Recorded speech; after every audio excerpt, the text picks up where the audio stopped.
नमस्कार, मैं हूं शम्स ताहिर खान और आप देख रहे हैं वारदात। क्या 90 के दशक के बाद तालिबान दूसरी बार अफगानिस्तान पर हुकूमत करने जा रहा है?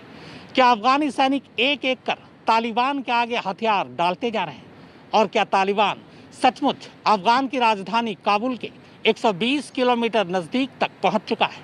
ये सारे सवाल इसलिए उठ रहे हैं क्योंकि तालिबान ने अफगानिस्तान के दूसरे सबसे बड़े शहर कांधार पर कब्जा जमा लिया है।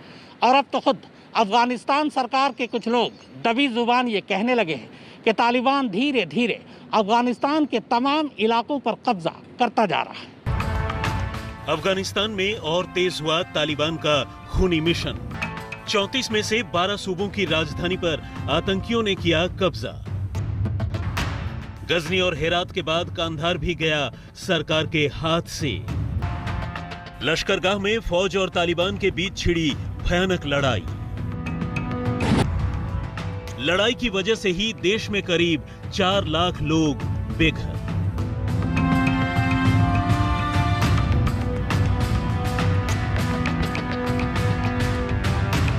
अफगानिस्तान में तालिबान का दबदबा लगातार बढ़ रहा है। आतंकवादी एक एक कर देश के तमाम राज्यों और बड़े शहरों को अपने कब्जे में लेते जा रहे हैं और एक एक कर हर अहम ठिकाने से सरकारी अफसर, नेता और मंत्री जान बचाकर भाग रहे हैं। आम लोगों का हाल क्या है, ये तो बस पूछिए ही मत। ताजे मामले में तालिबान ने अफगानिस्तान के एक और सूबे की राजधानी कांधार पर भी कब्जा कर लिया। राजधानी काबुल के बाद ये देश का सबसे अहम और सबसे बड़ा शहर है। तालिबान की इस जीत के साथ ही राजधानी काबुल पर उसके कब्जे का खतरा और गहरा गया है, क्योंकि तालिबानी लड़ाके अब काबुल से महज 130 किलोमीटर दूर हैं। और इसी के साथ पूरे अफगानिस्तान पर इन आतंकियों के अख्तियार का खौफ भी अब आम लोगों को सताने लगा है। कांधार इस देश के 34 सूबों की राजधानियों में से 12वीं ऐसी राजधानी है जिस पर तालिबान ने कब्जा कर लिया। लगातार आगे बढ़ रहे तालिबान ने गुरुवार की रात को कांधार पर जीत हासिल की और इसी बीच रात के अंधेरे में सरकारी अफसर और नेता हवाई रास्ते से कांधार से बाहर निकल गए।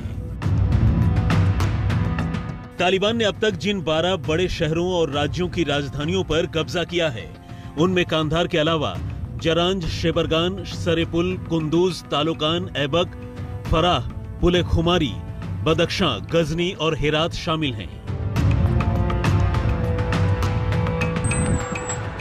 हेरात पर काबिज होने के बाद कांधार को जीतना तालिबान के लिए अब तक की सबसे बड़ी कामयाबी है। इसी के साथ अब अपनी पहचान जाहिर न करने की शर्त पर सरकारी सूत्रों ने यह भी कबूल करना शुरू कर दिया है कि तालिबान अब देश के 60% हिस्से पर अपना कब्जा जमा चुका है। हालांकि तालिबान इससे काफी पहले देश के 80% हिस्से पर कब्जे का दावा कर रहा था, लेकिन सरकारी सूत्रों ने कभी उन दावों की पुष्टि नहीं की। तालिबानी आतंकियों ने कांधार की एक ऐतिहासिक मस्जिद पर भी कब्जा कर लिया, जो 500 ईसा पूर्व की बताई जाती है। तालिबान के लड़ाके अब कांधार की सरकारी इमारतों पर भी अपने झंडे लगाने लगे हैं।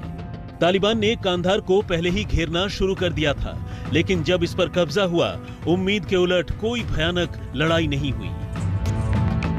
बल्कि कुछ चश्मदीदों का कहना था कि उन्हें एक सरकारी इमारत में छिटपुट गोलियों की आवाज सुनाई दी और पूरा शहर ही आतंकवादियों के कब्जे में चला गया। इस बीच गजनी पर कब्जा किए जाने से अफगानिस्तान की राजधानी काबुल का संपर्क देश के दक्षिणी सूबों से कट गया है, क्योंकि काबुल को इन राज्यों से जोड़ने वाले एक बेहद अहम हाईवे पर भी तालिबान का कब्जा हो गया है। एक वक्त था जब इसी हाईवे के जरिए अमेरिकी और नेटो सैनिक तालिबान को पीछे धकेलने में कामयाब रहे थे। फिलहाल लगातार जारी इस लड़ाई पर अफगानिस्तान की फौज और सरकार ने कोई टिप्पणी नहीं की है, लेकिन जानकारों को डर है कि अफगान सरकार अब ज्यादा दिनों तक काबुल और दूसरे शहरों को बचाने में कामयाब नहीं हो पाएगी, क्योंकि लड़ाई की वजह से देश के अलग अलग हिस्सों से आए हजारों विस्थापित लोग अब भागकर काबुल पहुंच चुके हैं और खुली जगहों, मैदानों और पार्कों में रहने को मजबूर हैं। ऐसे में आम लोगों की जिंदगी बचाने के लिए सरकार को अपने कदम पीछे खींचने पड़ सकते हैं। अब हालत यह है कि तालिबान के कब्जे वाले इलाकों में कुछ गिनती की जगहों पर ही सरकार का अख्तियार रह गया है। गजनी शहर के बाहर बने 2 बेस अब भी सरकारी बलों के कब्जे में हैं, लेकिन अफगानिस्तान के एक बड़े शहर लश्करगाह में अफगानी फौज और तालिबान के बीच भयानक लड़ाई चल रही है। तालिबानी आतंकियों ने बुधवार को हेलमंद के हेडक्वार्टर पर एक कार बम से फिदायीन हमला किया। आतंकवादियों ने रीजनल पुलिस हेडक्वार्टर को भी टारगेट किया। इस हमले में जहां बहुत से पुलिस वालों ने तालिबान के सामने घुटने टेक दिए, वहीं गवर्नर के दफ्तर में जाकर कुछ ने अपनी जान बचाई। ये दफ्तर अब भी सरकारी बलों के कब्जे में है। अफगानिस्तान में जारी इस लड़ाई की वजह से अपना घर-बार छोड़ने को मजबूर हुए लोगों को देखकर भी वहां के हालात का अंदाजा लगाया जा सकता है। एक रिपोर्ट के मुताबिक इस साल की शुरुआत से लेकर अब तक यहां करीब 4 लाख लोग बेघर हो चुके हैं। खासकर मई में बड़ी संख्या में लोग अपने घरों को छोड़कर सुरक्षित ठिकानों के लिए भागने पर मजबूर हुए थे। संयुक्त राष्ट्र संघ के मुखिया एंटोनियो गुतारेस के प्रवक्ता स्टीफन दुजारिक ने बुधवार को पत्रकारों से बातचीत करते हुए कहा कि इस साल की शुरुआत से करीब 3,90,000 लोग अफगानिस्तान में चल रहे लड़ाई के चलते सड़कों पर आ गए हैं। ये तादाद अचानक बढ़ गई है। उधर बीच रास्ते में अफगानिस्तान का साथ छोड़ देने वाले अमेरिका ने वहां की मौजूदा हालात पर नई टिप्पणी की है। व्हाइट हाउस ने बुधवार को कहा कि अफगान सरकार को अब यह तय करना है कि उनके पास तालिबान के खिलाफ जवाबी कार्रवाई करने की सियासी सोच है भी या नहीं। बाइडेन प्रशासन ने अफगान फौजियों के पास तालिबान के खिलाफ जवाबी कार्रवाई की ताकत और असलहे दोनों के मौजूद होने की बात कही। अमेरिका ने 2 दशकों तक अफगानिस्तान की फौज को ट्रेनिंग दी, यानी अमेरिका ने अब यह साफ कर दिया है कि अब जो कुछ करना है अफगानिस्तान सरकार को अपने दम पर ही करना है।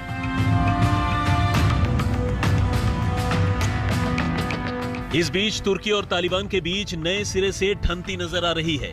अफगानिस्तान में तालिबान की ताकत बेशक बढ़ रही हो, लेकिन तुर्की काबुल एयरपोर्ट को चलाना चाहता है और उसकी हिफाजत की जिम्मेदारी खुद लेना चाहता है।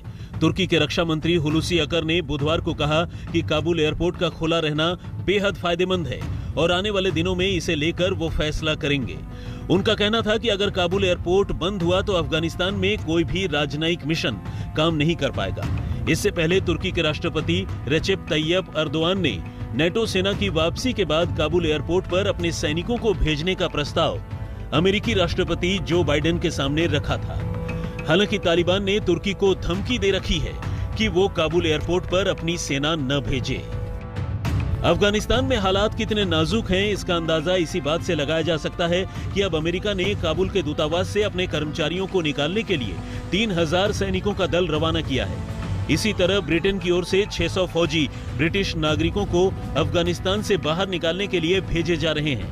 कनाडा भी अपने लोगों को अफगानिस्तान से निकाल रहा है और भारत ने भी अपने नागरिकों को अफगानिस्तान छोड़ने का अल्टीमेटम दे दिया है। आज तक ब्यूरो।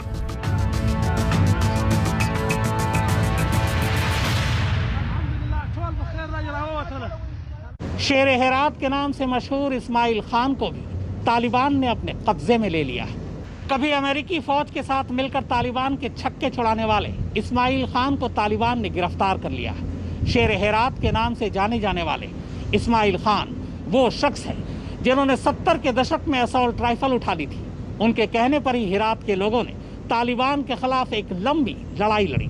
अब डर यह है कि कहीं तालिबान इस्माइल खान को नुकसान न पहुंचा दे। तालिबानी आतंकवादियों ने अब हेरात के शेर कहे जाने वाले इस्माइल खान को पकड़ लिया है। हेरात पर कब्जे के साथ ही इस्माइल खान भी तालिबान की पकड़ में आ गए। उनके साथ आतंकियों ने अफगानिस्तान के उप गृह मंत्री जनरल रहमान और कई आला पुलिस अधिकारियों को भी पकड़ा है। इस्माइल खान सालों से तालिबान के खिलाफ जंग लड़ते आए हैं। अभी भी अमेरिकी फौज की वापसी के बाद वो न सिर्फ तालिबान से लोहा ले रहे थे, बल्कि उन्होंने तालिबान को धूल चटाने का दावा किया था, मगर आखिरकार उन्हें हार का मुंह देखना पड़ा। खबरों के मुताबिक इस्माइल खान पुलिस और लोकल आर्मी कमांडर के हेलीकॉप्टर से हेरात से निकल जाना चाहते थे, लेकिन अफगान सैनिकों ने ही उन्हें हेलीकॉप्टर में सवार होने से रोक दिया। हालांकि प्रोविजनल काउंसिल की तरफ से कहा गया है कि तालिबान सरेंडर करने वालों को नुकसान नहीं पहुंचाएगा। इस बात पर वो रजामंद है। 70 साल के इस्माइल खान ने आतंकवादियों के खिलाफ अपनी अलग मिलिशिया यानी फौजी टुकड़ी तैयार कर ली थी। फिलहाल उनके पकड़े जाने की तस्वीरें सोशल मीडिया पर वायरल होने लगी हैं। इस्माइल खान ने 1970 के दशक में आतंकियों के खिलाफ असलहा उठा लिया था। इसके बाद वो तालिबान से टकराते रहे। उनके कहने पर ही हेरात में आम लोगों ने भी हथियार उठाए और मिलिशिया में शामिल हुए। उन्हें भारत का अच्छा दोस्त माना जाता है। भारत ने अफगानिस्तान में जो सलमा बांध बनाया है उसे पूरा करवाने में भी इस्माइल खान का बड़ा रोल है। अप्रैल में भारत आए इस्माइल खान ने विदेश मंत्री एस जयशंकर से मुलाकात की थी। आज तक ब्यूरो। तो वारदात में फिलहाल इतना ही, मगर आज तक पर खबरों का सिलसिला लगातार जारी है।